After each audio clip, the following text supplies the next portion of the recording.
ci seen évolution actualité bi bienvenue dans votre nouveau numéro face à Lalla tey nag am nañu mbégte ak contentement dalal fi koo xamante ni duñ ko présenté ci les Sénégalais rawatina fi nga xamante ni nii moom mooy Assemblée nationale du Sénégal plus précisément commission des lois à l'Assemblée nationale donc muy wuyoo ci turu monsieur wala maître bu ma ci wax peut-être benn la Abdoulaye Tall di bokk ci groupe parlementaire bu Pastef les Patriotes alors Maître Tall maa ngi lay nuyu di la ziar di la jox sa wàccuwaay. maa ngi lay fay di la nuyu waa kër gi yëpp di nuyu kilifa gi ñi nga bokkal liggéey bi yëpp di nuyu sénégalais yi ñuy seetaan ci réew mi ak ci bitim réew di rafetlu émission bi di ñaan yàlla lépp lu ñu fi wax rek yàlla na jariñ sénégalais yi. merci beaucoup Maître Tall alors dañuy tàmbali rek ci li nga xamante ne mooy d'abord le bilan. ci 18 mois yi nga xamante ne nekk ngeen ko ci groupe parlementaire bu Pastef les Patriotes. waaw bilan à mi-parcours c'est vrai que sawar naa trop pour wax ci parce que xam nga yàlla dafa def avant ñu ñëw assemblée nationale dañoo ànd ak notre leader le président Ousmane Sonko def le tour du Sénégal mu promettre sénégalais ni di ngeen am assemblée législature boo xam législature de rupture lay nekk. maanaam ay députés yoo xam ne dinañ jël ay initiative mais taxaw ak sénégalais yi sans complaisance saytu li nga xam ne mooy gouvernement bi sénégalais tamit bañ déggoo discours boobu am cofeel am wóolute ci lañ jël engagement effectivement wala jël décision lay wax sax pour jox une majorité qualifiée au parti Pastef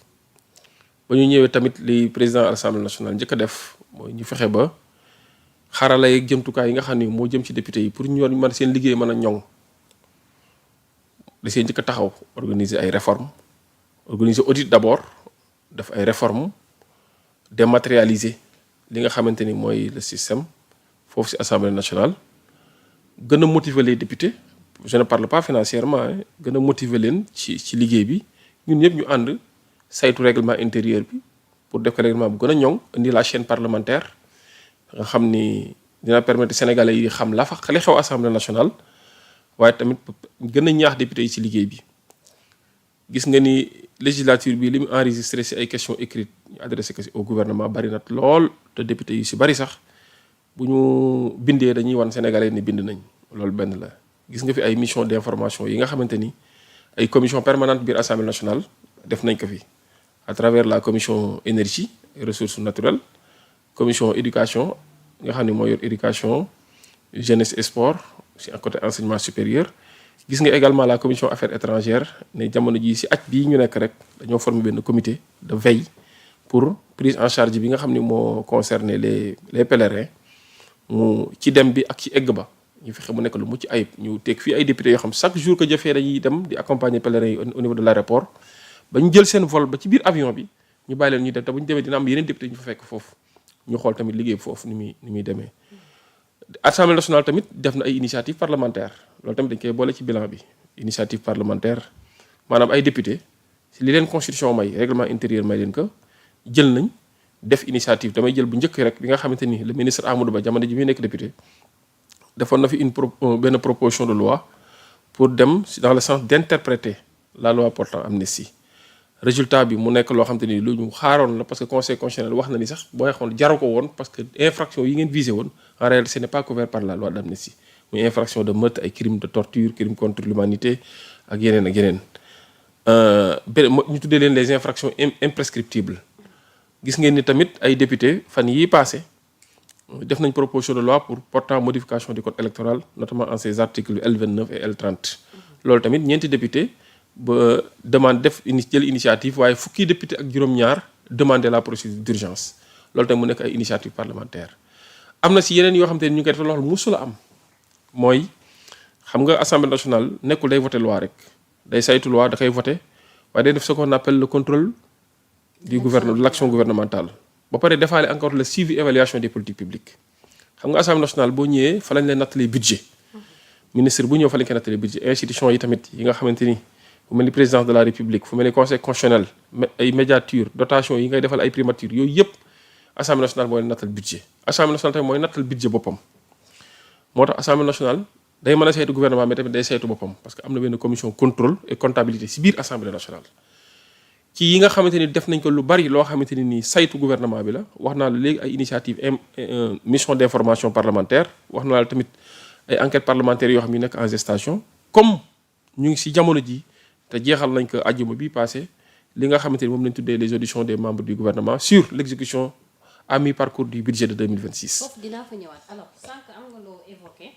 d'après peut-être présentation bi nga def et pourtant on a l'impression que ni peut-être lu jëm ci wàllu loi yi nga xamante ni peut-être jot projet de loi yi ngeen jot a porté yóbbu ko au niveau de l'Assemblée d'après si yenn réaction yu ñuy am c'est comme si que dëppoowul wala boog xaaruñu ko woon ci yéen par exemple tey lu jëm ci L29 L30 malgré que promulgué nañ ko juróon na fi coow lu bari ñenn ñi nga xam ne peut-être sax jàpp nañu ne loi bi conseil constitutionnel waroon na ci indi ay leeral parce que ñu bari comprendre ñu lan moo tax le président mu promulgué ko ak aussi est-ce que loi la boo xam ne conformé wu na ak la constitution sénégalaise donc bari na débat bu ci suscité wu depuis bi ñuy tegee projet de loi bi ba ci seconde lecture bi ba ci promulgation bi. alors Sénégal moo nekk dëkk boo xam ne loo def moo indi coow c'est normal parce que taxaw naa un jour ci pupitre tribune assemblée nationale wax ne maintenant ñëpp ay directeur télé nañ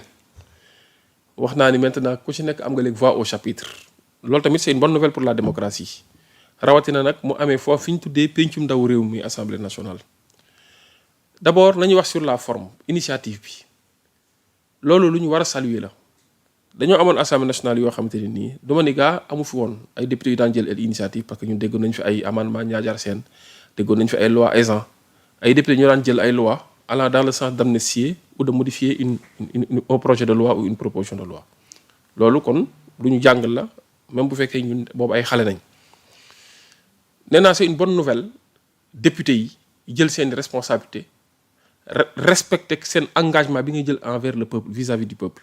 loolu c'est très important te ñun loolu lañ jaayoon Sénégalais yi c'est vrai li am mosul am maanaam ñu laal kat électoral ñu ni initiative bi ci député la jógee mais li tax mu war a am dama lay jox ñaar ba ñetti jàngat pour nit ñi comprendre ne loolu dafa war a am d'abord Assemblée nationale dafa moom boppam au nom de la séparation des pouvoirs dañ ko may pour muy mën a àddu ba pare ci loi loo xam ne kenn mësu see àddu Assemblée nationale mën naa jël une loi légiférer dans un domaine boo xam on n'a jamais légiféré muy benn. Assemblée nationale am na droit loi existante bu ñu ñëwee ay député jël initiative ne loi bi dañoo bëgg a modifier telle disposition wala telle disposition boobu Assemblée nationale am na ko comme Assemblée nationale tamit am na droit ne loi bi nekk na fi amul njariñ xaaral ñu abrogé ko Assemblée nationale moo koy voté. Alors bu ñu ñëwee ci modification li nga xam dafa concerne code électoral xam nga rappelé naa la léegi ne c'est parce que dañu ne le gulet code électoral toujours projet de loi la daan nekk maanaam day jóge exécutif soit gouvernement bi wala président de la république ñu adopté ko en conseil des ministres mu ñëw assemblée nationale bii yoon dafa jóge ci ñeenti député wala ci fukki député ak juróom-ñaar yi nga xam ne demandé nañ li nga xam ne mooy procédure d'urgence bi. procédure d'urgence bi du ma ci sori li ñu constitution may règlement intérieur may ñu ko mooy il faut le 10e de la des députés pour demander ko kon respecté nañ ko te règlement intérieur assemblée nationale tamit wax na ko. mais pourquoi urgence bi maître parce que on a l'impression que dinaa ci ñëw. je pense que da nga may dag mais dinaa ci ñëw ci fin bi di nga comprendre ci loolu laay boo tax man la c'est urgent. alors beneen bi mooy jël nañ initiative bi à la suite d'un dialogue il faut que ñu reconnaître ne le dialogue a été initié par l'exécutif il a eu lieu am na parti politique yu nangoon ñëw am na ñu nangul woon a ñëw defoon nañ fa 3 pôles yoo xam ne ñoo doon waxtaan ci mbirum démocratie ci mbirum justice ci processus électoral ci liberté publique di waxtaan ci lépp loo xam te ni day ñoŋal démocratie sénégalaise pôles yooyu noonu parti politique yu bari y compris la société civile et même les leaders d'opinion wala les autorités traditionnelles culturelles même ay artistes ñëwoon nañ bokk ci li nga xamante ni mooy ci dialogue bi muy dialogue bu xam ne dialogue bu fekkoon la woon dialogue bu am njariñ ci réew mi bañ fa jugee am nañ ay points d'accord am nañ ay points de désaccord te points de désaccord yi bari na comme ni points accords yi ni mu baree mais xam nga lu am solo ba am solo mooy defar nañ rapport bi jox nañ ko ki ñu ko war a jébal muy le président de la république président de la république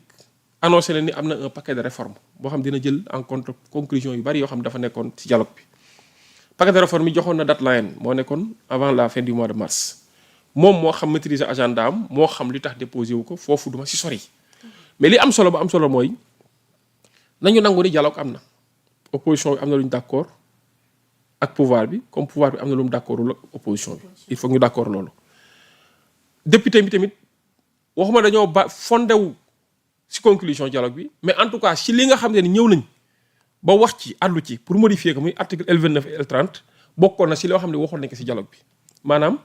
la déchéance automatique. est-ce que dañu ñaan ku ñu condamné nangam rek dañ lay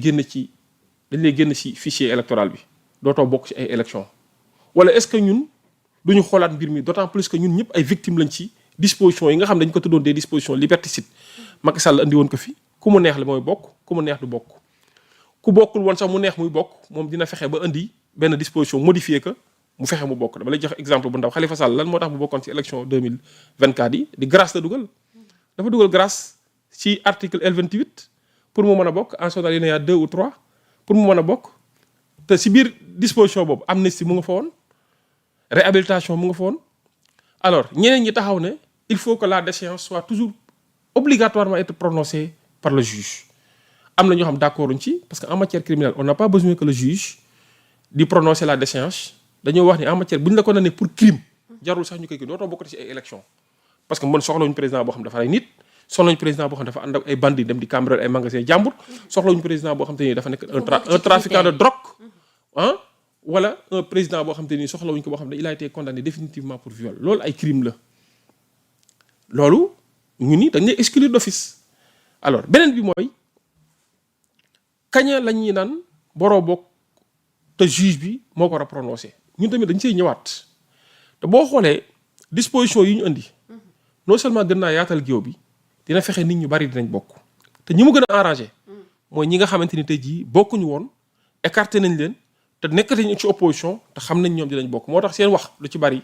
coow li non dinaa si ñëw en fait ñi mu gën a arrangé. normalement la waxal ne ñoom ñu ngi tëju seen néeg di fecc. parce que xam nañ ni élection yi di ñëw dinañ bokk. mais c'est loolu xam nga lu ci am solo rek mooy ñun dañoo gëm ne di nga démocratie doo néewal doo wàññi da ngay fexe di élargir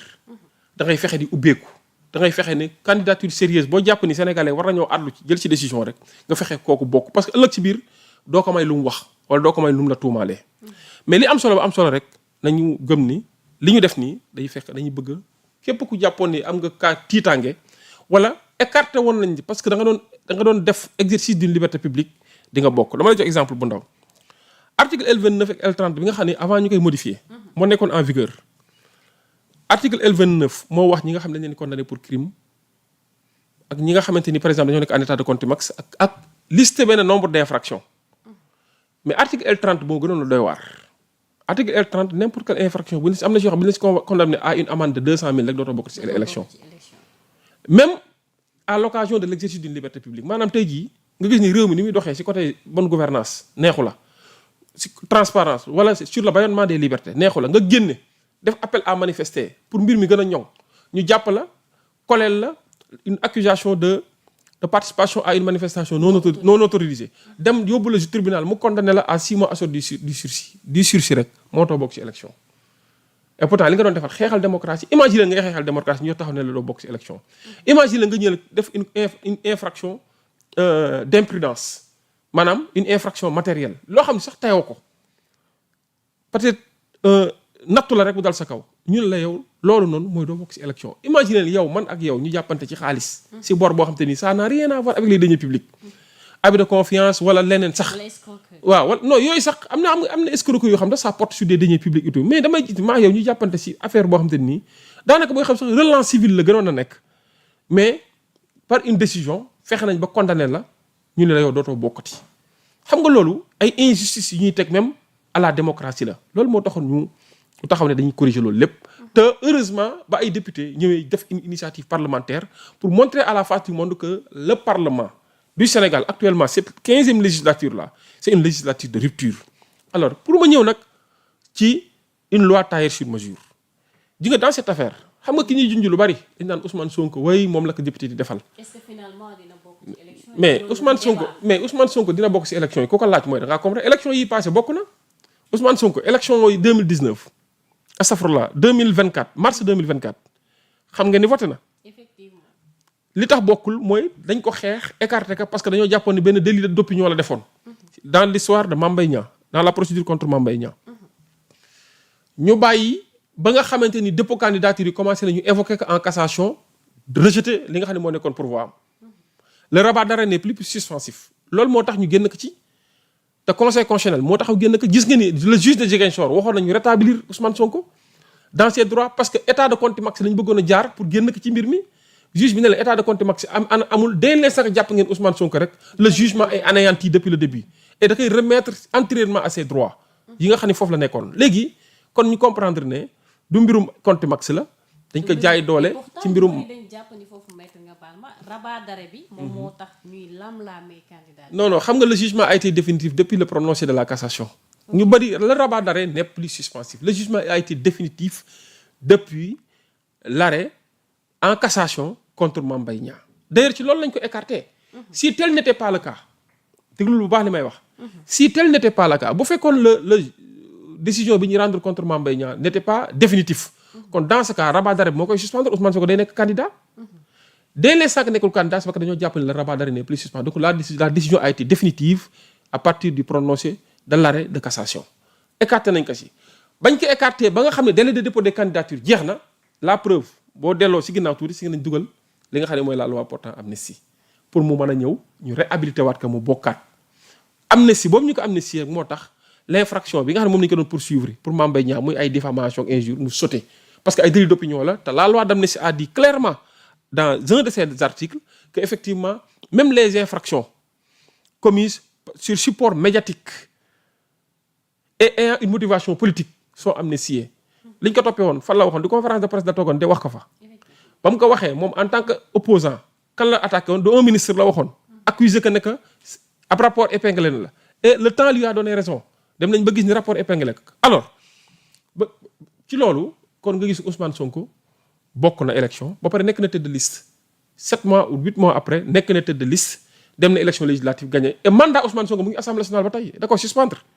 il n'a pas été privé de son mandat il l'a suspendu et c'est son suppléant. Mais est-ce qu'il y a une possibilité de l'assemblée? Mais bien sûr il l'a suspendu quelqu'un qui suspend il peut retrouver le poste. Mais si moom lay choisir non.